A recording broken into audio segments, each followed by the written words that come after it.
मंगलम भगवान वीरो मंगलम गौतमगणि मंगलम कुंद कुंदालो जैन धर्मोस्तु मंगलम सर्वमंगल मांगल्यम सर्वकल्याणकारकम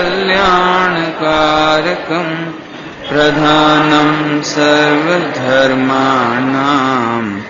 जैनम जयतु शासनम जैनम जयतु शासनम। बीतरागी देव शास्त्र से ग्रंथों में ऐसा आता है, अनादिकाल से हे प्रभु मैंने एक तो बोधि ज्ञान बोधि भाव को नहीं पाया, अर्थात सम्यक ज्ञान आत्मज्ञान को नहीं पाया, और दूसरा समाधि मरण की प्राप्ति नहीं की है। सबसे पहले सम्यक दर्शन दुर्लभ है, और सम्यक दर्शन भी कदाचित हो जाए तो एक बहुत दुर्लभ चीज है समाधि मरण। कुमरण तो मैंने बहुत किए हैं, परंतु सुमरण नहीं किए हैं। देह छूटने की अनिवार्यता है, अनिवार्यता ये दुखद नहीं है, सुखद है। मान के चलो देह छूटना अनिवार्य नहीं होता तो फिर मुक्ति की प्राप्ति हमें कैसे होती? जो अत्यंत अशाता के उदय में पड़े हुए हैं, वृद्ध और अशक्त शरीर में पड़े हुए हैं, जिसकी वेदना सही नहीं जा रही है, और यदि शरीर छूटना कंपलसरी नहीं होता तो उनकी कल्पना तो करो कितनी पीड़ा होती उन्हें। इसलिए जो होता है अच्छे के लिए होता है, और वही अच्छापन है एक प्राकृतिक सत्य कि जब जब भी देह का संयोग हुआ है तो देह जरूर छूटी है। ये तीन लोक में एक बहुत सुखद ही घटना है कि ये देह छूटती है। कुमरण और सुमरण किसका नाम है? कि जो इस देह छूटने के स्वरूप को नहीं जानते और आत्मा के महिमा को नहीं जानते हैं, आत्मा के स्वरूप वैभव को नहीं जानते हैं, मुक्ति की जिन्हें खबर नहीं है, वे शरीर मात्र में सुखी होने की कल्पना करके, संयोगी पदार्थों में आनंद बुद्धि करके अत्यंत दुखित होकर देह छोड़ते हैं। इसका नाम कुमरण है। लेकिन जो स्वरूप सौंदर्य को जानते हैं, मुक्ति की प्राप्ति को जानते हैं, आत्मा की सामर्थ्य को जानते हैं और देह के स्वरूप को भी जानते हैं, यह तन कारागृह है, यह कारागृह की भांति है। ये मेरे लिए सुख का स्थान नहीं है, ये बंदी खाना है।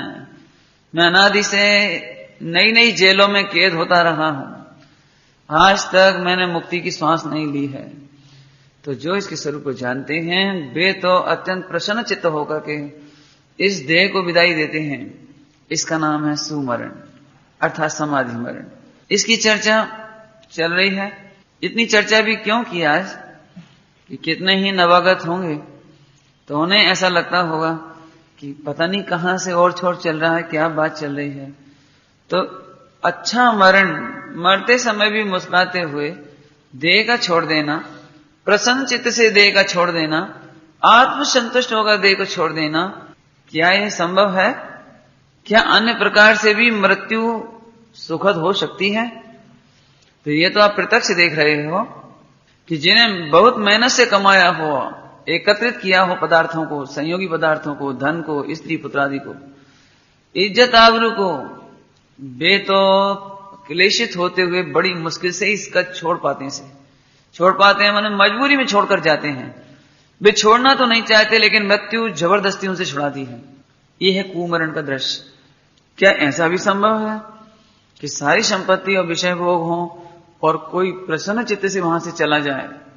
कि हाँ, ऐसा संभव है, बशर्ते एक दृष्टिकोण का परिवर्तन हुआ हो, यदि सोच बदल गई हो, यदि समझ सच्ची हो गई हो तो यह संभव है। हम आपको एक बात बताते हैं। जेल 4 प्रकार की, यूं तो मुझे नहीं मालूम, आप तो जानते होंगे, A grade, B grade, C grade, D grade, है ना ऐसे ग्रेड। तो जब अटल बिहारी को बंद किया गया या आडवाणी को बंद किया गया या कर दिया जाए, आज कोई जो भूतपूर्व मुख्यमंत्री, प्रधानमंत्री कोई हो विशेष, उसे यदि बंद किया जाए तो कोई 4x4 की कोठरी में बंद नहीं करेंगे, उसे अंधकार भरे कक्ष में भी बंद नहीं करेंगे। उसे जहां पर बंद किया जाएगा वो सबसे बढ़िया जेल होगी। उन्हें खाने पीने की मनमाफिक सुविधा, डॉक्टर इतना तो अकेले में तुम्हें नहीं जांच पड़ताल करे, इतना उसे करे। खाने पीने की सुविधा, गद्दे, क्या कहते हैं, एयर कंडीशन बंगला और टेलीविजन और फ्री फोन की सुविधा, समाचार पत्र, तुम्हें जो चाहिए वो सारी सुविधा। हम ये पूछते हैं कि तब भी ये लोग उसमें जाने से डरते क्यों हैं? इतनी अच्छी सुविधाएं तो हमारे घरों में नहीं मिले, इतनी अच्छी सुविधाएं होने पर भी ये जेल जाने के नाम पर, आपने देखे होंगे नाटक, अखबारों में पढ़े होंगे, ये जाने से डरते क्यों हैं? या वहां जाकर के भी ये निकलना क्यों चाहते हैं, कब छोड़ दिया जाए? और मुक्त होते से ये दिवाली जैसा उत्सव मनाते हैं कि आज हम मुक्त हुए। समझ गए होंगे यार कि अज्ञानी तो इसी में प्रसन्न होता है। लोग कहते भी हैं, रेलगाड़ी में फ्री यात्रा करने वाले अक्सर ऐसा कहते हैं, फ्री में आना, फ्री में जाना, और पकड़ा जाए तो फ्री में खाना, ऐसा कहते हैं ना। कहने का मतलब क्या है कि एक अज्ञानी वह है जो जेल जाने के लिए तैयार है, और ज्ञानी तो मैं नहीं कह रहा हूं, ये तो दृष्टांत मात्र है। और एक ऐसा समझदार भी है, वह जानता है कि ये सारी सुख सामग्री जेल में मिलने पर भी मेरी स्वतंत्रता नहीं है, मेरे लिए ये कलंक है। सारे देश के समाचार पत्रों में और विश्व के समाचार पत्रों में मेरे लिए इतनी सुविधा होने पर भी कलंक है। किसा भी पकड़ा गए, गिरफ्तार हो गए, उन्हें बंद कर दिया गया, 2 साल तक जेल में बंद रहे, ये कलंक मुझे बर्दाश्त नहीं है। तो दृष्टांत से समझ जाइए कि जैसे इतनी सुविधा होने पर भी वह मुक्त होने में हर्ष मानता है, ऐसे ही ज्ञानी पुरुष 6 खंड की विभूति हो, 96,000 रानियां हो, आज्ञाकारी बिल्कुल, हजारों देव जिनकी सेवा करते हों, जिन्हें चारों तरफ किसी प्रकार की कमी नहीं है, स्वर्ग से जिनके भोजन की और गहनों की व्यवस्था होती हो, जिनके चक्रवर्ती आदि का ऐसा कहते हैं कि वे मौन पूर्वक आहार लेते हैं, भोजन कर रहे हैं, लेकिन उन्हें इशारा करने की जरूरत नहीं पड़ती कि अब मुझे पानी चाहिए। एक रानी उन्हें, यदि उन्हें खटाई का विकल्प आया है तो कहना नहीं पड़ता, निगाह नहीं करते खटाई की तरफ, एक रानी उनको चटनी खिलाती है। यदि उन्हें विकल्प हो जाए कि अब पानी पीना है तो एक रानी अपने आप उन्हें गिलास उठाकर पानी पिलाती है। इतना इतना पुण्य का होता है, मांगना नहीं पड़ता, बोलते नहीं है, मौन पूर्वक आहार करते हैं, बताना क्या चाहते हैं इतना कह करके। तब भी वे जब उस मुक्ति को चाहते हैं और उस परिवार, उस 6 खंड के भोगों को छोड़कर जब जाते हैं, तो पूर्व दिवसों में ये बात सुनाई थी, एति विभूति छोड़ी जैसे नाग छिनकी, ऐसी सुख सुविधाएं ऐसे छोड़ देते हैं मानो नाग छिनकी हो। इसका मतलब यह है कि ये कोई क्रांतिकारी तत्व है, एक कोई ऐसी चीज जरूर है जिसके बल पर लोग हंसते हंसते मुक्ति की ओर जाते हैं, अर्थात देह को छोड़ देते हैं। अभी आप में से किसी से भी कहा जाए कि यह मौत की संभावना है, चलो, तो कोई नहीं जाएगा। लेकिन कोई ना कोई प्रकरण देश में ऐसा जरूर होगा कि जब नौजवान भी देश की सीमा पर चले जाते हैं, नहीं चले जाते हैं, जब प्राणों की परवाह नहीं करते हैं। तो लोग में जब प्राणों की परवाह नहीं करते हैं, तो एक तत्व जिन शासन में ऐसा है, अंदर में आत्मस्वरूप इतना सुंदर है, वह भगवान है, वो भगवान के तरीके सिद्धालय में शोभे, ऐसा है जैसे किसी को मालूम पड़ता है, जिसे मैं सुख सुविधाएं और भोग समझ रहा था, जिसे मैं आनंद के स्थान समझ रहा था, स्त्री पुत्र मकान दुकान, अरे रे रे, ये तो मेरे लिए जेल खाना है, कैद खाना है। और मेरा स्वरूप तो सिद्धों जैसा सिद्धालय में विराजमान हूं, त्रिलोक पूज हूं, 3 लोग मेरी स्तुति करें, 100 इंद्र मुझे प्रणाम करें, और कभी जन्म मरण को प्राप्त नहीं हूं, वो मेरी शोभा है। ऐसा जानने के बाद इस देह और भोगों के प्रति प्रीति नहीं रहती है। इसका नाम समाधि मरण की तैयारी। तो उसी की चर्चा चल रही है, समाधि मरण की पात्रता क्या है, कैसे जीव होंगे जो आत्मसंतुष्ट होते हुए, मुस्कुराते हुए मृत्यु का सामना करेंगे, मृत्यु का वर्ण करेंगे और इस देह को हंसते मुस्कुराते छोड़ देंगे। संभव तो है, संभव ही नहीं है, सहज है, केवल सोच बदलनी चाहिए, सोच। बोलो, एक बहुत अच्छी पंक्ति अपन पढ़ते हैं अमूल्य तत्व विचार में, वह सुख सदा ही त्याज रे, वह सुख सदा ही त्याज रे। धीरे इसलिए बोला कि अर्थ समझ गए होगे। वह सुख सदा ही त्याज रे, कौन सा सुख? पश्चात जिसके दुख भरा, पश्चात जिसके। साहब आज हम आपको एक मंत्र दे सकते हैं कि दियो पंडित जी कि 10 करोड़ रुपए का खजाना निकलेगा। अरे वाह साहब, दिव दिव दिव, कब दे रहे हो? अकेले में दोगे कि सबके सामने? हम आपको अकेले में देंगे, आ जाना रात को 12 बजे हमारे कमरे में, हम आपको देंगे। लेकिन उसके साथ एक शर्त है कि वह जब आप घर जाओगे 12 बजे करेक्ट 1:01 पर आप अपना चूल्हा है ना, अब आप चूल्हे तो रहे नहीं, लेकिन समझ लो दृष्टांत ही है, जमीन है अंडरग्राउंड, उस जमीन को थोड़ा 1 हाथ खोदना, 1:01 पर खोदना शुरू करना। 1 मिनट लगेगा मुश्किल से, 10 करोड़ का खजाना निकलेगा। लेकिन फिर 2:01 पर लूटने वाले आएंगे और साथ ही तुम्हारे प्राणों को भी लूट ले जाएंगे। चाहिए देखो, अब नहीं चाहिए वह सुख, वह संपत्ति हमें नहीं चाहिए जिसके बाद हमें दुख हो। ऐसे यहां पर कहते हैं अब 4 दिन की चांदनी, ये थोड़े दिन की चकाचौंध भौतिकवाद की, अरे साहब मारुति आ गई, अरे साहब बच्चे, अरे साहब अब तो क्या बताएं पंडित जी, मकान, रुको। इसके बाद 4 दिन की चांदनी है आपकी कहावत, इसके बाद क्या होगा? सुनो प्रभु, यदि हम इनमें अटके रहे तो कुगतियां होंगी अनंत काल तक, और यदि आत्मसंतुष्ट हुए अपने सिद्ध स्वरूप में, अपने प्रभु स्वरूप में, अरे रे मेरे भगवान जैसे जीने की शोभा है, रहने की शोभा है, ये मेरा स्वरूप नहीं, ऐसा जानकर जो आत्मसंतुष्ट हुए वो इससे विरक्त होते हुए समाधि की ओर चले जाएंगे, कोई दिक्कत नहीं। इतना आज हमने इतने दिनों का निचोड़ एक संक्षिप्त में कहा। अब अगला पॉइंट लेंगे। कहने का मतलब है कि समाधि सरल है, सहज है, हम आपको हो सकती है और अवश्य करनी चाहिए। जब आप पुराण पढ़ेंगे तो सिंह ने समाधि मरण किया, सिंह ने,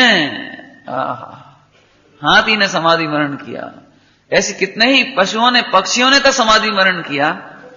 तो हम तो महाभाग्यशाली हैं, वीतरागी देवसास गुरु मिले हैं, जैन कुल है, मनुष्य पर्याय है, मंदकसाय है, आजीविका ठीक है, शरीर स्वस्थ है। ऐसे समय में सूरवीरों के द्वारा किए जाने योग्य कार्य, अत्यंत साहस के द्वारा किए जाने योग्य कार्य को हमें अवश्य करना चाहिए। बातता की चर्चा चल रही है, तत्वाभ्यासी हो, गुणी जनों को देख करके क्या कहें, जैसे कोई व्यापार का अभ्यासी हो, पहला पॉइंट, ऐसे ये आत्मा का अभ्यासी हो। समाधि चाहिए, आत्माभ्यासी ही समाधि का अभ्यासी है। जैसे व्यापार का अभ्यासी ग्राहकों को देखकर प्रसन्न होता है, हित की शिक्षा देने वाले, व्यापार की, अच्छे व्यापार की सलाह देने वाले ग्राहकों और दुकानदारों को देखकर प्रसन्न होता है, सेठों को देखकर प्रसन्न होता है, ऐसे यहां पर आत्मार्थियों को, ज्ञानियों को, विद्वानों को, धर्मात्माओं को देखकर हर्ष होता है। ये पात्रता चल रही है। और क्या हुआ, इसका चित्त कायर नहीं है, ये दीनहीन नहीं है, दीनहीन नहीं है, कायर नहीं है। इसका क्या मतलब, सुनो, पर की अपेक्षा हमें हीन बनाती है, पर की अपेक्षा हमें दीन बनाती है, कायर बनाती है। कल इसकी चर्चा हुई थी। हमारा कल कहने का मतलब ये था, आज भी बताते हैं, इस जीव को अंतिम समय में ये नहीं लगे कि काश ये और होता तो अच्छा था। ये पर की अपेक्षा नहीं होनी चाहिए। काश कोई सुनाने वाला होता, अरे काश मुझे आए होते, अरे आज काश हम समोसरण में होते कि विदेश क्षेत्र में होते। और सुनो तो सही, इतनी भी कांक्षा नहीं है कि अब हमें समोसरण मिले। अरे साहब जी क्या कह रहे हो, मरते समय ये भावना तो करना चाहिए कि मरते समय ये भावना तो करना चाहिए, पंच परमेष्टि मिले, समोसरण मिले, जैन कुल मिले। कि सुनो, मांगने से नहीं मिला करती चीज। जो आत्मरसिया होते हैं उन्हें सहजे मिलती हैं, जो आत्मरसिया नहीं होते उनके मांगने से भी नहीं मिलती।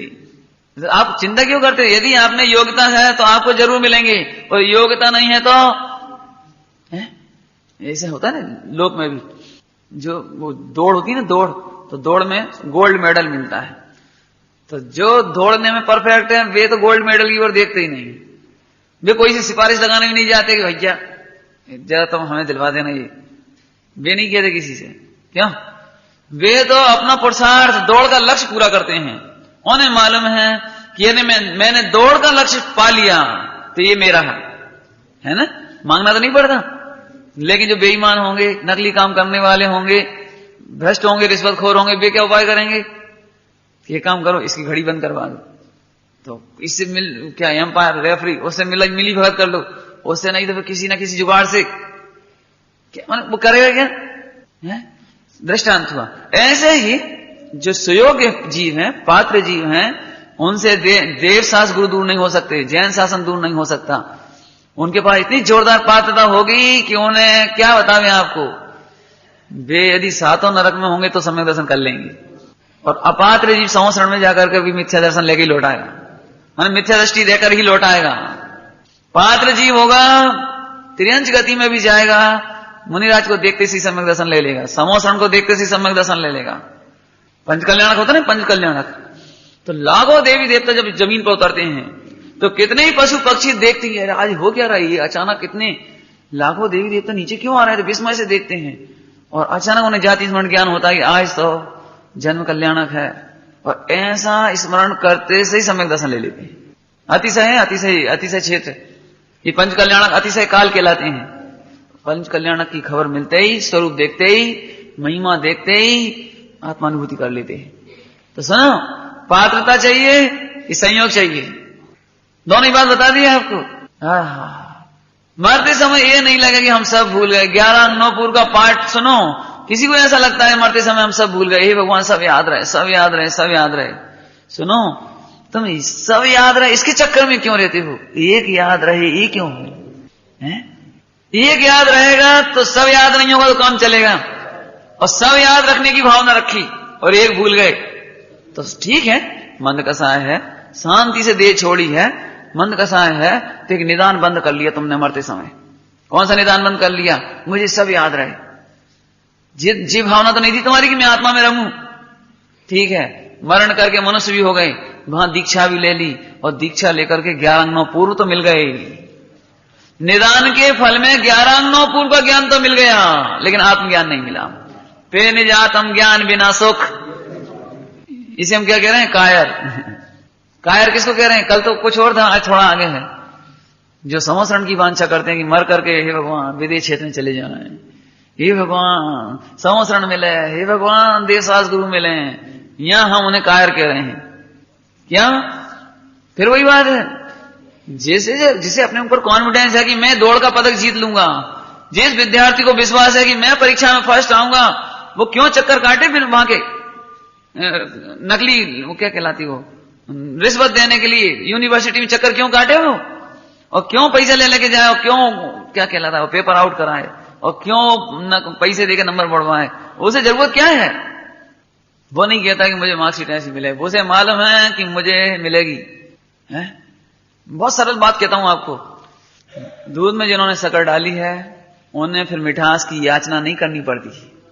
अब तो ठीक है दृष्टांत, दूध में शक्कर डालने के बाद मिठास की याचना पता नहीं होगी कि नहीं मिठास, कैसी बातें कर रहे हो? दूध में क्या डाला तुमने? शक्कर, बिल्कुल निश्चिंत है। ऐसे ही सुन लो अच्छी तरह से, अंतिम समय में गाथा याद ना रहे, समय साजी याद ना रहे, नमोकार मंत्र याद ना रहे, भक्तावार याद नहीं रहे, तो रोना नहीं, बिलखना नहीं, घबराना नहीं, हे भगवान सब भूल गए, सब भूल गए, सब भूल गए, अरे बढ़िया रही, सब भूल गए। एक याद रहना चाहिए बस, एक है। हमने एक बार पूछा पंडित साहब को हमारे कि हम भूल जाते हैं, तो बोले भैया भूलते ही तो नहीं हो, भूल जाओ तो कल्याण हो जाए। क्या कहा? एक बार भूल तो जाओ, भूलते ही तो नहीं हो। ध्यान से सुनना, न जाने क्या क्या याद रहता है, उसे भूलते कहां हो। ये बाहर की बात हुई, अशुभ की बात हुई। शुभ में भी सुनो, शुभ में भी द्रवगुण पर्याय का भेद एक बार भूल तो जाओ, भूल जाओ, भूल जाओ एक बार आनंद गुणों का भेद भूल तो जाओ। मैं बहिरात्मा हूं कि अंतरात्मा हूं, एक बार भूल तो जाओ। एक बार मैं आता हूं, ऐसा ही मात्र रहने दो। क्या छुड़ा रहे हैं तुम्हें? कायरता। मरते समय ये दीनता नहीं रह जाए। ये पहले तो सब याद थे भैया, बचपन से सब रिकंठार कर रहे थे, पुरुषार्थ सिद्धि उपाय तत्वार सूत्र सब याद आते, अब तो सब गए। अजी क्या कर रहे हो तुम? गए? उन सब ने भी यही बताना था कि एक आत्मा अजर अमर तत्व है, ध्रुव है, सिद्धों जैसा शोभायमान है। ये सीखना था ना। है? देखो मैं आपको क्या बताऊं, एक सरल दृष्टांत देता हूं।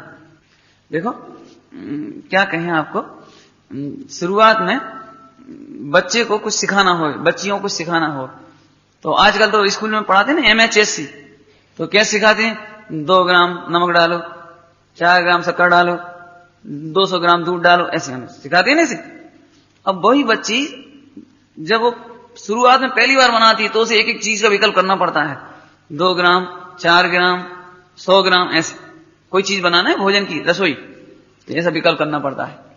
वही बच्ची रसोई बनाते बनाते बनाते अब आज वो अंदाज से नमक डालती है ऐसे, और शक्कर मुट्ठी भर के ऐसे डाल देती है, और चावल कटोरी भर के ऐसे डाल देती है। अब उससे पूछे क्यों जी कटोरी भर चावल कितने हैं, उसे नहीं मालूम जी 100 ग्राम है कि 125 ग्राम। उसे ये मालूम है कि मेरी रसोई बढ़िया बनेगी, बस वो आंख बंद करके मिर्ची पटक देती है ऐसे हिलकर, उसे मालूम है कि मेरी रसोई बढ़िया बनेगी, है ना। दृष्टांत समझ आ गया। अब हम आपसे फिर पूछते हैं, उस अब जो 80-90 साल की महिला हो यहाँ पर, उनसे बिठा के पूछो माता जी सब्जी में कितने ग्राम नमक डालें, तो देखिए हमें नहीं मालूम। जो क्या पूछा तुम कितने ग्राम, नहीं माता जी बताओ मिर्ची कितने ग्राम डालें, 2 रत्ती की 1 रत्ती, हमें नहीं मालूम। तुम्हें बनाना बनाओ, नहीं बनाना मत बनाओ, हमें नहीं मालूम। तो हम पूछते हैं, इनका सारा विशेष ज्ञान खत्म हो गया, भूल गए, तो क्या इनका कॉन्फिडेंस चला गया, विश्वास चला गया, आत्मविश्वास कि हम अभी रसोई बना सकते हैं कि नहीं बना सकते। इतना भेद प्रभेद याद नहीं है, लेकिन रसोई बनाने की कला पूरी याद है। ये तो एक दृष्टांत दिया। ऐसे ही हमें गाथाएं याद नहीं है, हमें तत्वार सूत्र याद नहीं है, पाठ याद नहीं है, नमोकार मंत्र याद नहीं है। हो सकता है हमें अंतिम समय में सब भूल जाएं, घबराने की जरूरत नहीं है, हम सब भूल गए, ये महाहर्ष की बात है। पंडित जी ओंधी बात है कहते हमने रजे सुनिए कि क्यों अंतिम समय में, लेकिन भाई अब सुनो तो सही स्वरूप, एक आत्मविश्वास रह जाए तो तुम महाधन्य समझना। सुनो, तत्वार सूत्र को याद करते करते एक भी केवल ज्ञानी नहीं हुआ आज तक, नमोकार मंत्र पढ़ते पढ़ते एक भी मोक्ष में नहीं गया आज तक। जो परम समाधि की दशा है वहां पर ये सब याद नहीं आए तो महाहर्ष है। एक मैं आत्म तत्व हूं महामहिम, ऐसी दृष्टि होने पर कायरता छूटती है, दीनता छूटती है, और इसका नाम समाधि है। ये क्यों मैं भ्रांति मिटा रहा हूं कि सबकी भ्रांति में यही है। देख लेना अभी किसी से पूछ, क्यों मरते समय क्या चाहते हो। अब यहां जिन्होंने सुन लिया होगा समझ गए होंगे तो ठीक है, और किसी और के यहाँ जाके पूछना क्यों भैया अंतिम समय में नमोकार मंत्र भूल जाओगे तुम्हारी समाधि होगी कि नहीं होगी। ये भैया कैसी बातें कर रहे, ये भगवान कब ना हो रहे ऐसा। ठीक है कोई बात नहीं है, 4 गति सुरक्षित रहेंगी तुम्हारे लिए। क्या कि तुम भूल रहे अब विचार करना, नहीं समझ में आया तो पूछना ये पॉइंट।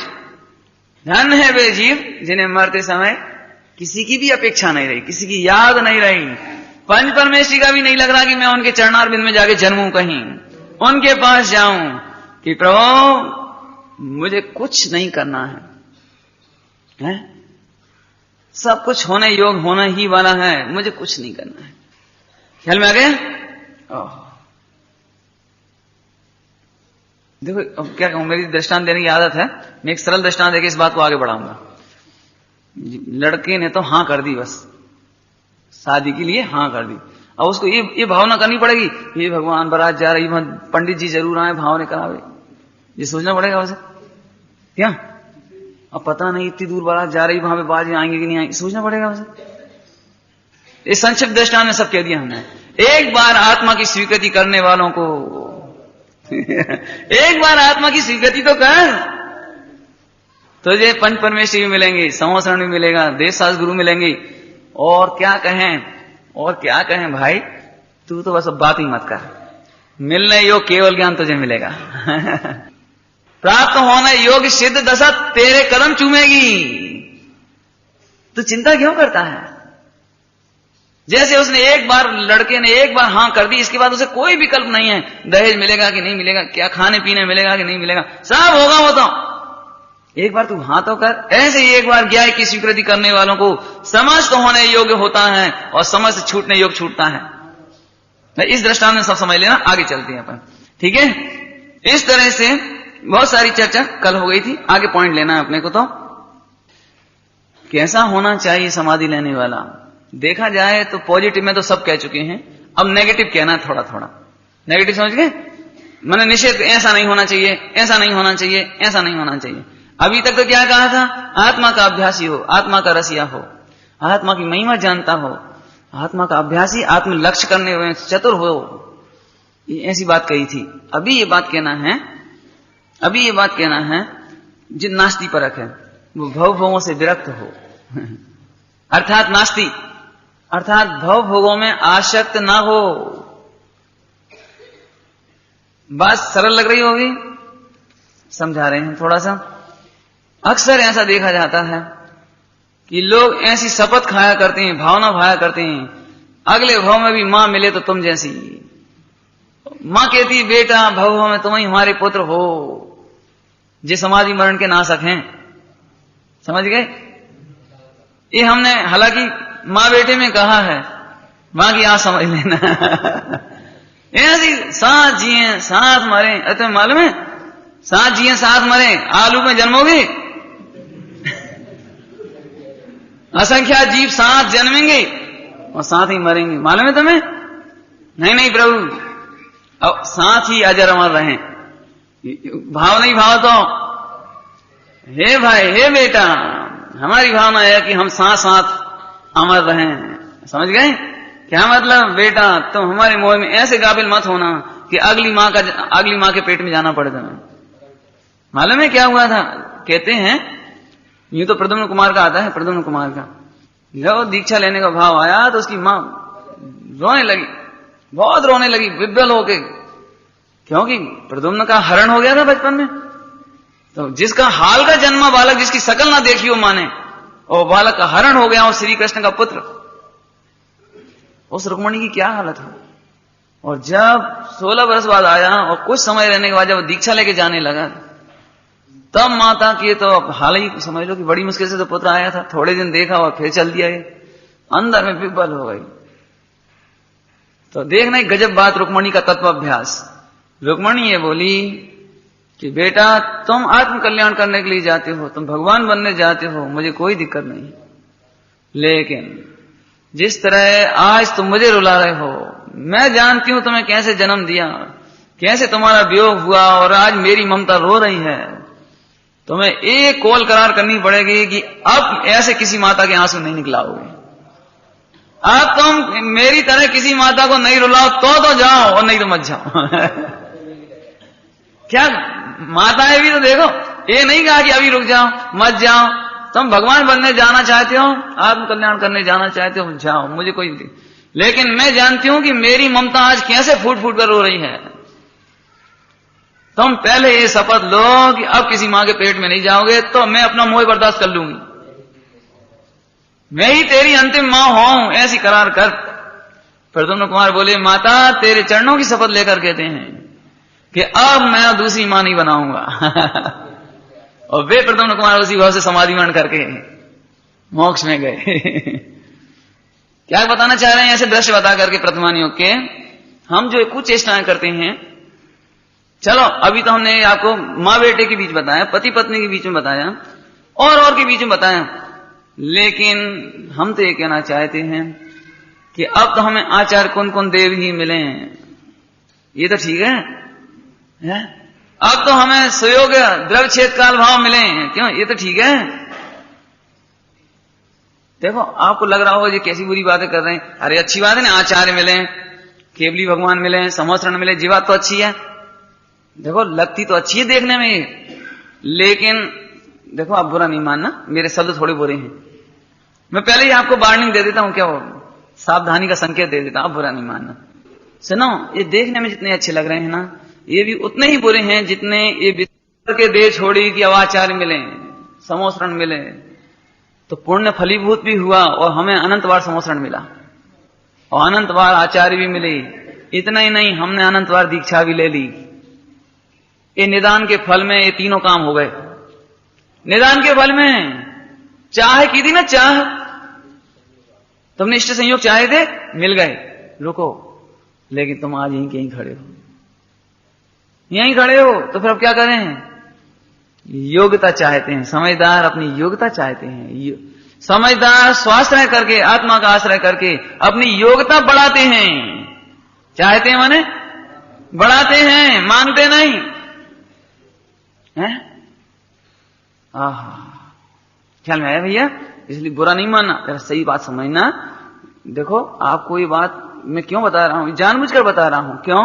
क्योंकि अक्सर ऐसा होता है ये भगवान भव भव में जैन कुल मिले, भव भव में जैन धर्म मिले, भगवान भव भव में पढ़ते भी पूजा के बाद पाठ पढ़ते नहीं हो, जन्म जन्म प्रभु पाऊं मैं तो।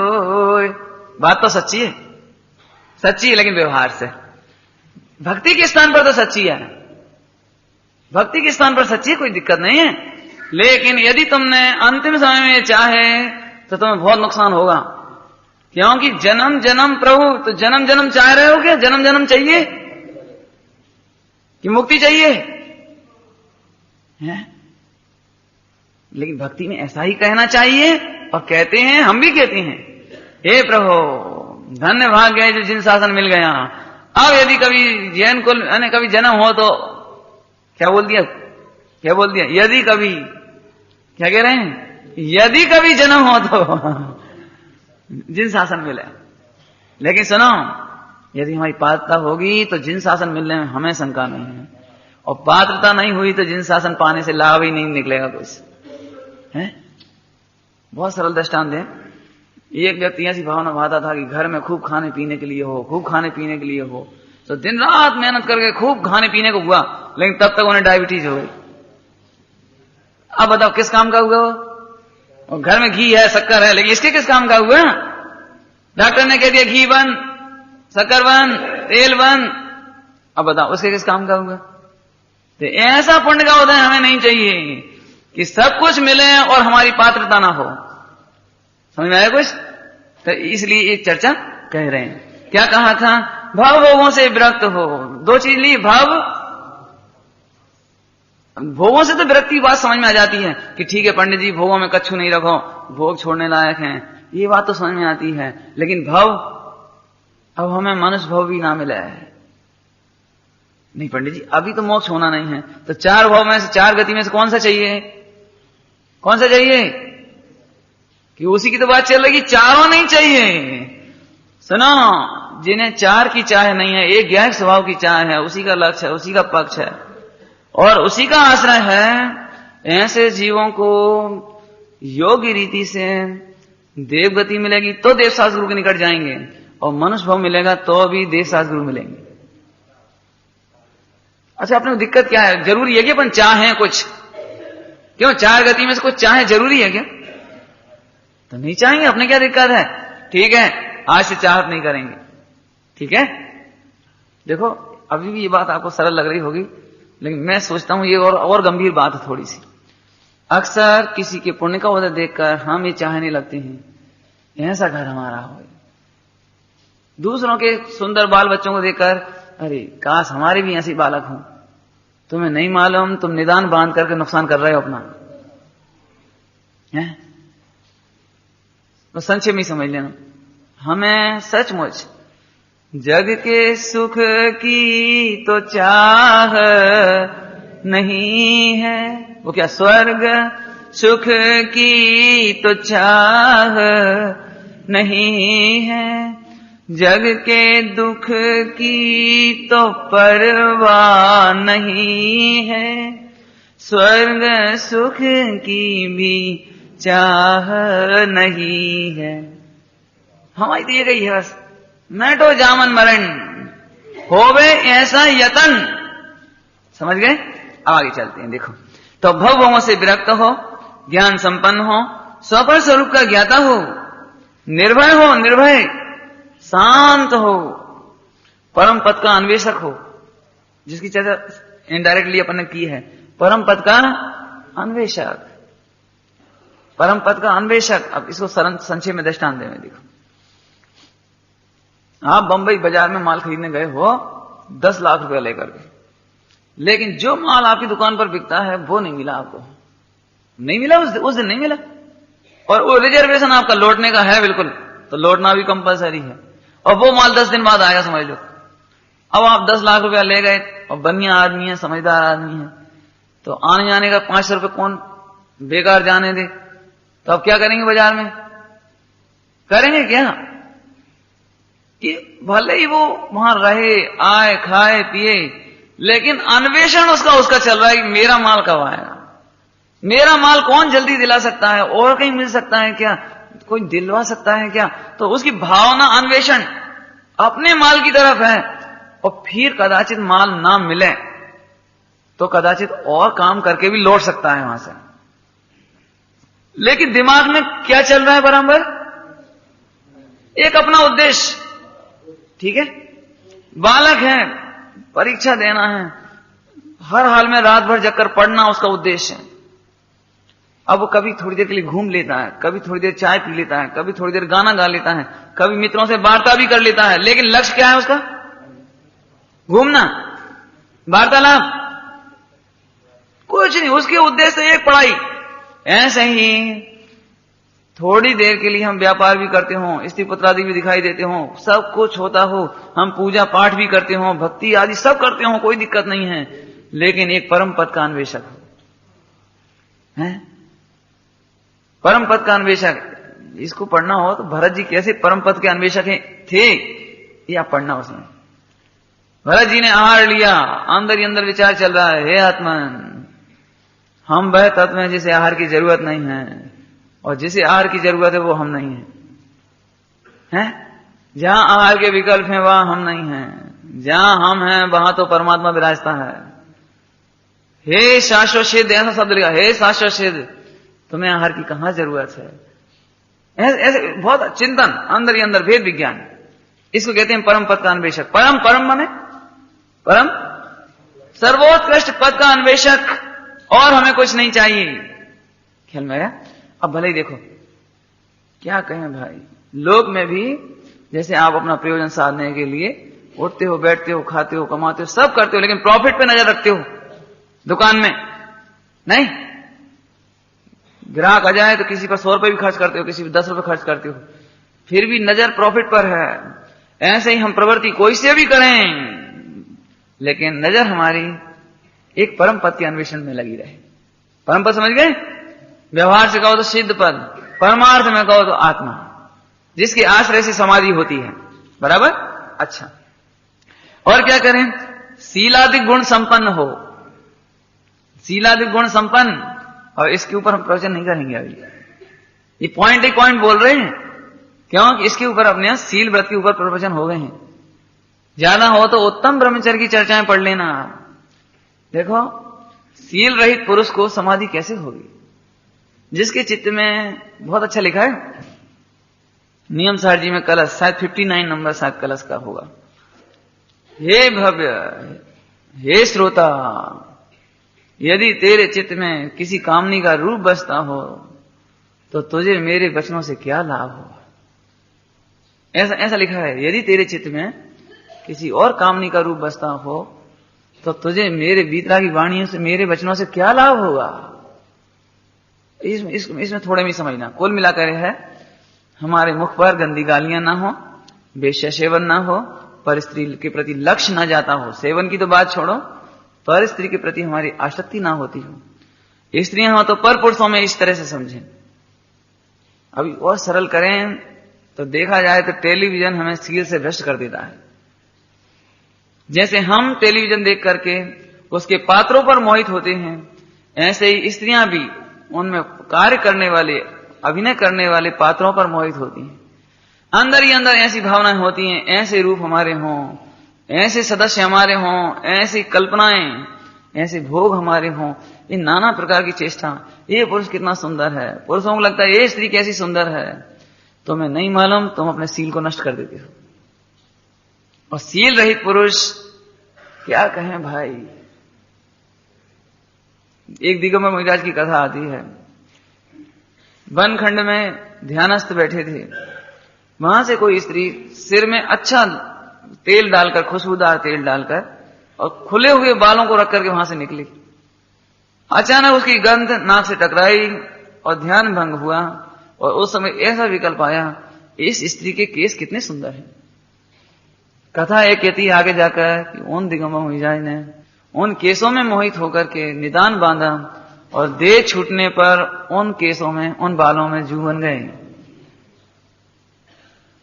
अब दिन रात जिनके चित्त में स्त्रियों के अंगों पांग रहते हों, वे कहां जन्म लेंगे, ये तुम विचार कर लेना। आचार्य देव कहते हैं, अरे रे, आंखों में, नाक के मैल में, कान के मैल में नाना स्थानों पर अरे रे असंख्यात जीव संगी पंचेंद्री लब्धि अपर्याप्त तक पड़ जाते हैं। शांति से विचार करो, इस देह के रोम रोम में जीव बसते हैं। क्यों बसते होंगे? इसके रोम रोम में रक्त में जीव क्यों बसते होंगे? मल मूत्रादिक में जीव क्यों बसते होंगे? इसने कुशील की कल्पनाएं की हैं, और ये कुशील की कल्पना में ऐसे निम्न स्थानों पर जन्म ले लेता है। थोड़ा कहा बहुत समझ लेना। ऐसे ही पुरुषों के शरीर में भी असंख्यात जीव पड़ते हैं। कैसे पड़ते होंगे? इसकी आंख सुंदर है, ये नाक सुंदर है, इसकी ओठ सुंदर है, कान सुंदर है, तुम्हें नहीं मालूम। ऐसी कल्पना करके कुशील सेवन होता है, और उस कुशील सेवन का करणानुयोग ये कहता है तुम्हें वहां मोहित थे न तुम, जैसे मुनिराज बालों में जू हुए। क्या करते होंगे उन बालों में जू? उस मेल को खाते होंगे और क्या करते होंगे? कहां मुनि थे और कहां दशा हुई। सावधान, कुशील सेवन नहीं करो, कुशील का भाव भी मत करो। क्या कहें भाई, इस समय विवरण देने का समय नहीं है, लेकिन सीलवत की जितनी चर्चा की थी वो आप जरूर सुनना। आप लोग एक बार फिर सुन लेना इस दृष्टिकोण से। सीता कहती हैं, हे प्रभु, हे अनंत देव, यदि मैंने स्वप्न में भी किसी पर पुरुष को अच्छा समझा हो तो ये अग्नि मुझे भस्म कर दे। कितना अपन बोल सकते हैं आज? है कोई पुरुष, है कोई ऐसा भाई बोल सके कि स्वप्न में भी कभी हमने किसी को अपने पति के सिवाय, अपने स्त्री के सिवाय कभी किसी के प्रति स्वप्न में भी यदि कल्पना की हो तो मुझे भस्म कर देना है? ये सील, ये उत्कृष्ट सील के दृष्टांत है हमारे पास। थोड़ा कहा बहुत समझ लेना, ज्यादा कहने का प्रसंग नहीं है। स्वयं यदि सील गुणों की आप कीमत करो तो अपने बच्चों में भी कराओ। मैं अभी याद दिलाना चाहता हूं भरी सभा को, मां बहन की गालियां, ऐसी ऐसी निकृष्ट गालियां, इतने कहने में आप याद कर लेना कि क्या आप कहते हैं और क्या सुनते हैं। ये शोभ लीक नहीं है। आप मत दो, अपने बच्चों को ही मत देने दो, है ना? क्या कहें, लोक निंद वचन नहीं होने चाहिए। लोक निंद श्रृंगार, खान पान, रहन सहन, ये सब शीलादि के दोष में जाते हैं। अपने को बचना चाहिए उनसे। क्या है, कुशील चेष्टाएं आपको समाधि नहीं करने देंगी। अंतिम समय में कहीं ना कहीं वे संस्कार जागते हैं और तो तुम चाह करके भी समाधि नहीं कर पाते। एक बहुत सरल दृष्टांत देके बात कहता हूं। दृष्टांत मतलब एक आपको हेतु बताता हूं। कई बार मैं बुजुर्गों से कहता हूं जो 80-80, 60-60 साल के हो गए, अब तो आप बुद्धिपूर्वक ब्रह्मचर्य ले लो, लेकिन उनको ब्रह्मचर्य लेने की हिम्मत नहीं है। भले ही वे विदुर हो जाएं, पत्नी का वियोग हो जाए, घर में कुछ बात भी नहीं है, विवाह भी नहीं करना है, लेकिन ब्रह्मचर्य लेने की ताकत नहीं है। क्यों नहीं है? क्यों नहीं होगी? क्योंकि परिणामों में इतनी मलिनता हो चुकी है कि अब शरीर असमर्थ जरूर हुआ है, लेकिन परिणामों की पवित्रता भी उतनी असमर्थ हुई है। हम इन नए लोगों को भी याद दिलाना चाहते हैं ये बात, पुराने लोगों को भी कह रहे हैं। पुराने लोगों को इतना कहना है, तुम घबराओ मत, जो कुछ भी है फिर भी उससे भिन्न ज्ञायक आत्मा है, उसका लक्ष्य करो, सील आ जाएगा, चिंता नहीं करो। सप्त व्यसनी अंजन चोर, सप्त व्यसनी परिस्थिति से भी है, बेश्य से भी, जब वो मोक्ष में जा सकता है तो ऐसा कोई पाप हमसे नहीं हुआ है कि उसे अब हम वर्तमान में दूर ना कर सकें। इसलिए दीनहीन मत हो, बुद्धिपूर्वक ब्रह्मचर्य लो। और जो नवयुवक हैं उनके लिए इतना कहना है, वे बुद्धिपूर्वक अपने सील की सावधानी रखें। टेलीविजन के माध्यम से, गंदे चित्रों के माध्यम से, गंदी कथाओं के माध्यम से, गंदी भी कथा चर्चा वार्ता करने के माध्यम से अपना जीवन व्यर्थ ही नष्ट मत करो। व्यर्थ ही इसलिए कह रहा हूं कि आपको उससे रत्ती भर आज तक कुछ मिला नहीं है और मिलेगा भी नहीं। मात्र कल्पना की पूर्ति करते हैं हम, मात्र वार्तालाप के सिवा कुछ नहीं मिलता हमें। क्योंकि चाहे कुल की मर्यादा कह लो, चाहे स्वभाव की मर्यादा कह लो, या परिवार की मर्यादा कह लो, आप लोक लाज निभाते ही हो तो सील की बर्बादी मत करो। अपने सील का आदर करो। ज्यादा कहें तो स्व स्त्री में संतुष्ट, स्व द्वारा संतोष व्रत, स्व पुरुष संतोष व्रत बुद्धिपूर्वक अवश्य अंगीकार कर लेना चाहिए। इसकी चर्चा उधर से जान लेना आप, सील व्रत से। आगे की चर्चा, सीलादि गुणों से संपन्न हो। अविकल रत्नत्रय पथ में, अविकल माने निरंतर, अविकल रत्नत्रय के पथ में सर्वदेश अर्थात दिगंबर मुनि दशा, अथवा एक देश अर्थात अणुव्रति श्रावक, बढ़ने वाला जीव ही संलेखना का योग्य पात्र है। सुनो, देव समाधि नहीं करते, एक भी देव को समाधि नहीं मिलती। क्या कह रहे हैं? द्वादशांग का पाठी इंद्र, द्वादशांग का पाठी होने पर भी इंद्र को समाधि मरण नहीं मिलता, नारगियों को समाधि मरण नहीं मिलता, त्रियंचों को तुम जैसी सुविधाएं नहीं है। फिर भी वे समाधि कर लेते हैं। तो हम तो कितने महाभागशाली हैं कि 3 गति से रहित मनुष्य गति में हैं। देश शास्त्र गुरु जैसी अनुकूलताएं हैं। देखो, आप कल्पना नहीं कर सकते। मैं आपको एक कल्पना बताता हूं। जिस समय आपको पीड़ा होती है और कोई हंसे तो आपको कैसा लगता है? कैसा लगता है? कितनी, और कोई थोड़ा हाथ फेर दे, सहानुभूति दे दे तो आपको कितनी राहत मिलती है। समझ गए? पशुओं की कल्पना करो, तड़प तो रहे हैं मरते समय, लेकिन कोई सिर पे हाथ रखने वाला नहीं है। बिलख तो रहे हैं भूख से, रोग से, छटपटा रहे हैं, जल रहे हैं तो जला दिए लोगों ने, बांध कर लटका दिया अग्नि के ऊपर तो जल रहे हैं, छेद दिया तो छिद रहे हैं, भिद रहे हैं, पीड़ा तो भोगते हैं, लेकिन कोई भी उनके शरीर पर हाथ रखकर सहानुभूति देने वाला नहीं। देखो, इतनी विषम परिस्थितियों में वे समाधि कर लेते हैं, और हमारे लिए तो कितना सुयोग साधर्मी मिल जाते हैं, स्त्री पुत्रादिक मिल जाते हैं, देव शास्त्र गुरु मिले हुए हैं, जिनवाणी मिली हुई है, और वर्तमान की सुविधाएं और बताई जाएं तो कैसेट, टेप रिकॉर्ड मिले हुए हैं। अब तो ऐसा भी नहीं कि पढ़ने के लिए बैठना है तो भाई बैठ के पढ़ पाएंगे, लेट के नहीं पढ़ पाएंगे।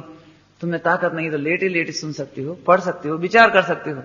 इतनी सुविधाओं में यदि हम समाधि नहीं कर सकें, नहीं, देखो उसके लिए एक ही बात है, अविकल रूप से रत्नत्रय के पथ में चलने का भावना वाला हो, हैं? ये बुद्धि पूर्वक योग्य है ये जीव। अगला कहना है, कष्ट से, भय से अथवा शील क्षय के भय से भी मरण एवं भविष्य में जीने की भावना नहीं रखना। ये पात्रता है जीव की। ये चर्चा यहां क्यों उठा रहे हैं? उसका कारण, जरा कोई बात आए तो हम दुख में आकुलित होकर झट कहने लगते हैं, चाहे स्त्री हो या पुरुष, इससे तो मर जाएं तो अच्छे हैं, ये ऐसे दुख कब तक झेलेंगे, हे भगवान मर जाएं तो अच्छे हैं। कभी घर में लड़ाई झगड़ा हुआ, कोई क्लेश हुआ, देखो ज्यादा गुस्सा मत दिलाओ, हम तेल डाल के जी क्या है। सुनो, बचपन से मैं पढ़ता था अखबारों में या लोगों को देखता था आत्महत्या करते हुए, तो एक दिन मैं बहुत परेशान हुआ, बहुत। मैंने जब ये पढ़ता था तो मुझे ऐसा लगता था कहीं ऐसा तो नहीं हुआ एक दिन मैं भी आत्मघात कर लूं किसी गुस्से में आके। बहुत सोचा मैंने उस दिन, मुझे वो दृश्य याद आता है, कक्षा 6 में था मैं उस समय, तो बहुत विचार आया। तब एक निर्णय हुआ उस दिन, मुझे एकदम अंदर से बड़ी ताजगी सी लगी, बहुत अच्छा लगा। सुनो, हम परेशान होंगे जिन कारणों से, उन कारणों को छोड़ेंगे, लेकिन आत्मघात नहीं करेंगे। यदि हमें नौकरी देने वाले नौकरी करेंगे किसी ऑफिस में और उससे परेशानी होगी तो आत्मघात नहीं करेंगे, हम नौकरी छोड़ देंगे। माता पिता से परेशान यदि हो गए पाप के उदय में तो हम उन्हें छोड़ सकते हैं, लेकिन हम देह क्यों छोड़ें। यदि विवाह हो गया और स्त्री आदि से परेशान हुए, बच्चों से परेशान हुए, तो हम स्त्री पुत्र आदि को, बच्चों को छोड़ सकते हैं, अपना आत्मघात क्यों करेंगे हम? विचार करना आप। सुनो, कितने बढ़िया पॉइंट हैं। अरे रे चंदन वाला, महावीर भगवान की मौसी है, महावीर भगवान के समूह शरण में मुख्य गणनी चंदन वाला, चौराहों पर नीलाम कर दी गई, वेश्यालय में बेच दिया गया, वेश्या को वेश्यालय में ले जाया गया। नाना प्रकार वो वेश्या ने पुरुषों को भेजा उसके पास वेश्यावृत्ति के लिए। इतनी भयंकर घटनाएं आने पर भी, इतने निंद स्थानों पर जाने पर भी शीलादि के क्षय के भय से भी आत्मघात का विचार नहीं किया। क्या कह रहे हैं? मरने का विचार नहीं किया भय से कि कोई पुरुष मुझे छुए उससे पहले हम देख खत्म कर ले। नहीं, जब तक हमारा शील सुरक्षित रह सकता है हम बिल्कुल देह छोड़ने की कल्पना नहीं करेंगे।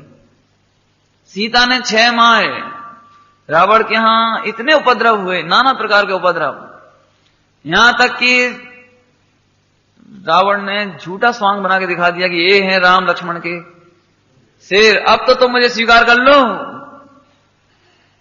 अब तो स्वीकार कर लो, अब तो तुम्हारे राम लक्ष्मण की गर्दन कटे हुए, सिर कटे हुए ये हैं, अब तो मुझे स्वीकार कर लो, अब कहां जाओगी?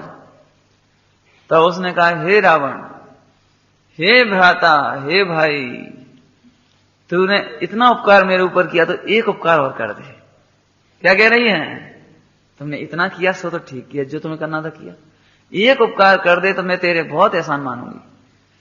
तू चिता की व्यवस्था कर दे, बस इन सिरों के साथ मैं भी, अब मैं जीकर क्या करूंगी तेरे राज में, और तेरा आश्रय लेकर तेरा लक्ष्य करके जीकर क्या करूंगी।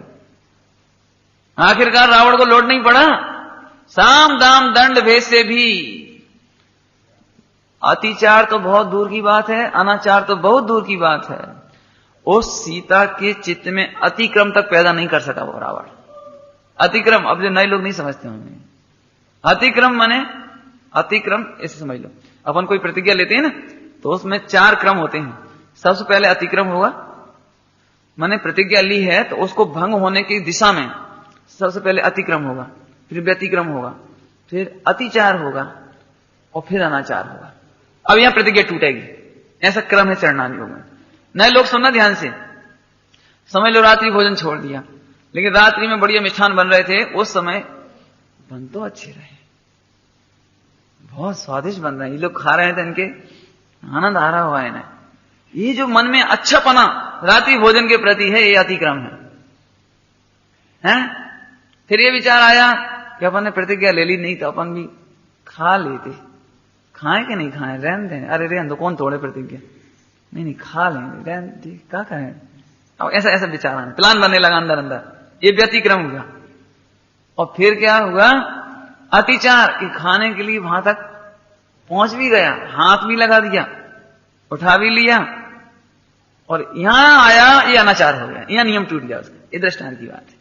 यहां क्या समझाना चाह रहे हैं, थोड़ा सा जरा समझो। वो सीता के चित्त में रावण ने इतना वैभव दिखाया, इतनी सुंदरता दिखाया, इतना बल दिखाया, सब कुछ दिखाया, लेकिन सीता के चित्त में एक बार भी ये नहीं आया कि एक बात है, रामचंद्र जी की तुलना में तो सुंदर है, यानी इतना सा विकल्प नहीं आया। एक बात है, 3 खंड का अधिपति, रामचंद्र जी की तुलना में संपत्ति तो ज्यादा है, इतना सा विकल्प नहीं आना, ये अतिक्रम नहीं हुआ। अनाचार तो बहुत दूर गई, अतिचार तो बहुत दूर गए, धन्य है वे सील है। यहां तो किस बात की चल रही है कि सील आदि के क्षय की भय से, कल्पना से भी आत्मघात नहीं करना। भय से कोई मुझे मार डालेगा तो पहले ही मर जाओ, नहीं। फिर से सुनो, आत्मार्थी कायर नहीं होते। जब तक देह को रहना है तो रहो, और जिस रूप में रहना हो तो रहो। भय में आत्मघात क्यों कह रहे हैं?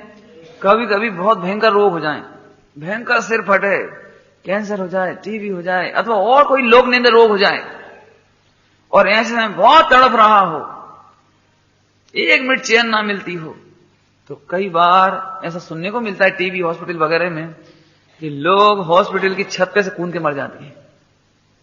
ये रोग का भय, किसी प्रकार का आतंक, तो भय में आकर अपने आप गोली मार ली, अरे मेरे से अपराध हो गया, अब मुकदमा चलेगा, लोग क्या कहेंगे, तो गोली मार के आत्मघात कर लिया। फेल हो गए, गिर पड़े, ये सब है क्या है? भय है क्या? कष्ट के भय से, रोग आदि के भय से, अथवा हमारे गुण नष्ट हो जाएंगे, प्रतिज्ञा टूट जाएगी, प्रतिज्ञा तोड़ने से तो अच्छा कि मर ही जाओ। नहीं, प्रतिज्ञा मत तोड़ो, मेहनत उधर करो, प्रतिज्ञा मत तोड़ो, लेकिन प्रतिज्ञा टूट जाएगी इसलिए मर जाओ, ये तो कोई उपाय नहीं हुआ।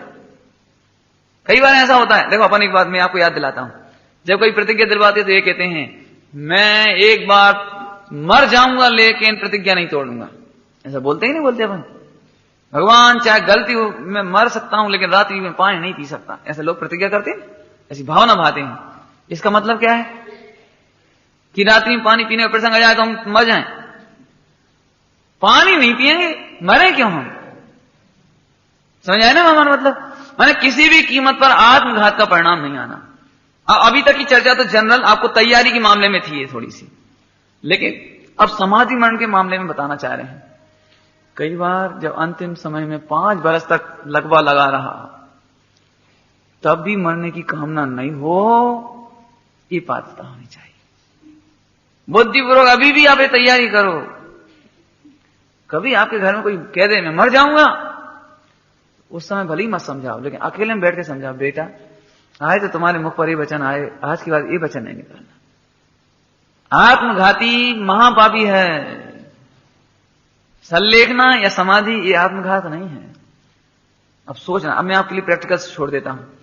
ऐसा कौन सा रोग होगा, ऐसी कौन सी वेदना होगी, ऐसी कौन सी पीड़ा होगी, समझ लो एक्सीडेंट हो जाए, हाथ पैर कट जाए दोनों, अब बच गए, प्राण बच गए, हमारे पुण्य के वजह से प्राण बच गए, आयु है, बच गए, और 10 साल तक दोनों हाथ कटे हैं, दोनों पैर कटे हैं, आप क्या सोचोगे कि पंडित जी अब परवश हैं, कब तक इन्हें परेशान करें, जैसे तो भार बन के नहीं जिए, भार बन के नहीं जिए, भार बन के नहीं जिए। सुनो, तुम आत्मार्थी हो, तुम भार नहीं हो। महापुण्य के योग से यदि कहा जाए तो देह इस संयम धारण करने का अवसर मिला है, तुम संयम का अवसर मत चूको। तुम निष्प्रय बने रहो, कोई सेवा नहीं करे, मत करने दो, शरीर जैसा पड़े पड़ा रहने दो, लेकिन मरने की कामना नहीं करना। ये अभी से आपको कह रहा हूं, भावनात्मक तैयारी होगी तो इसका रिजल्ट समाधि के समय आएगा, और नहीं तो क्या होगा। मैंने पहले आपको बता चुका हूं, कई लोग मरते समय अक्सर ऐसा, अब तो उठा ले, अब कब तक इन पे भार रहे हैं, अब कब तक इनसे सेवा कराएंगे, हे भगवान हे भगवान, मर जाएं मर जाएं। मरने की कामना नहीं करना है ना। सील आदि के भय से, कष्ट से, भय से, अथवा सील के क्षय से भी मरण एवं भविष्य में जीने की कामना नहीं करना। हे भगवान अब बच जाएं। अब एक दूसरी बात हो गई, हे भगवान यदि आज बच गए तो अच्छी है, आज बच जाए तो अच्छी है। क्या बताएं, याद आ रही है घटना है कि राजा ने टोडरमल जी को हाथी के पैरों तले, तो उन्होंने सफाई नहीं दी। सुबह कहा था सफाई देना संयम नहीं है, सफाई नहीं दी। चाहते तो उपाय किया जा सकता था, ये तो अपन कह रहे हैं, वास्तव में किया ही नहीं जा सकता है? बहुत बढ़िया एक अहिंसा के पथ पर एक अंतिम कथा छपी है, अहिंसा के पथ पर एक किताब है, उसमें अंतिम कथा, वो आप पढ़ना, उसमें चित्रण दिया है अंतिम समय टोडरमल जी की विदाई किस तरह हुई।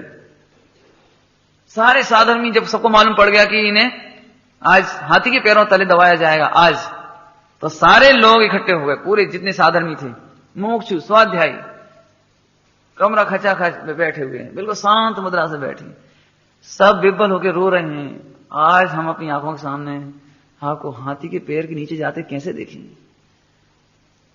और वहां टोडरमल जी उनको संबोधन कर रहे हैं, अरे भाई ये क्या हो रहा है तुमको, क्या इतने दिन मैंने यही शिक्षा दी है तुमको, क्या जिनवाणी यही कहती है, क्या कर्म के आयु कर्म का क्षय होगा तो कोई बचा सकता है, और आयु का जो जो निमित्त निश्चित है भगवान के ज्ञान में, क्या उसे टाला जा सकता है। और देह ही तो छूट रही है, मैं तो अजर अमर था तुम। देखो तुम लोग विलाप नहीं करना, सभी समाधि से ज्ञान की प्राप्ति करना, समाधि का अभ्यास करना, जीवन में आत्मकल्याण करना। श्रीमद राजचंद्र जी का आता है आखिरी समय में अपने भाई को बुला करके, भाई समाधि से जीवन पूरा करना अपना। ये कितनी जबरदस्त बचने की भावना नहीं कि बच जाएं हैं, जीने की भी कामना नहीं है कि हम और संयम पालेंगे। अपन क्या सोचते हैं, ये भगवान आज हम लोग यदि जब बच गए तो हम जब प्रतिज्ञा और लेंगे, नियम लेंगे, विधान कराएंगे। यहां तो कहते हैं जीने की भी आशा नहीं है और मरने का भय नहीं है, किसी भी कीमत पर, किसी भी कामना से जीने की कल्पना नहीं है। सुनो, जिसे जीने की ही कल्पना नहीं है वह अवक्ष दवाइयां कैसे खाएगा, क्योंकि जीने की कल्पना और कामना करने वाले ही अवक्ष दवाइयां खा सकते हैं। अभी आप पाठ पढ़ोगे, जीने की हो न वांछा, क्या है व्रत, क्या है इसमें ना, क्या है, जीने की हो न वांछा, मरने की हो न ख्वाहिश, बस इसका नाम समाधि मन की पात्रता की तैयारी वाला जीव। ओम नमः शिवाय।